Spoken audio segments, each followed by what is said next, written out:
এগুলো বাইবেলে আগে থাকতে লেখা আছে যে তোমরা যুদ্ধের জনরব শুনবে। একটা জাতি আর একটা জাতির বিরুদ্ধে বিপক্ষ লড়াই করবে, ধর্মের বিরুদ্ধে লড়াই করবে। এইগুলো দুনিয়াতে ঘটবে।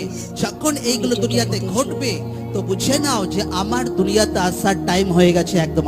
আমেন। এবার লোকরা বলতে পারে প্রভু এটা তো 2000 বছর আগেকার কথা, 2025 বছর আগেকার প্রভু যিশুর বাক্য। তো আজ 2025 বছর হয়ে গেছে, তো এখনো প্রভু যিশু দুনিয়াতে আসেননি। প্রভু যিশুর হাতে আপনার মতো ঘড়ি নেই। আচ্ছা এখন ভাই কটা বাজছে? হ্যাঁ এখন বাজছে 11:56। প্রভু যিশুর হাতে কোনো ঘড়ি নেই, তার কোনো টাইম লিমিট নেই। ঈশ্বর আমাদেরকে ঘড়ি দিয়েছে যেন আমরা রাত দিন যেন বুঝতে পারি, সময়কে যেন বুঝতে পারি। হ্যাঁ, ঈশ্বরের কাছে একদিন আমাদের কাছে সেটা 1000 বছরের মতো এক। আর যীশু খ্রিস্ট হর এক ব্যক্তির জন্য ধৈর্য আছেন যেন লোকরা সুসমাচারকে শোনে, লোকরা যেন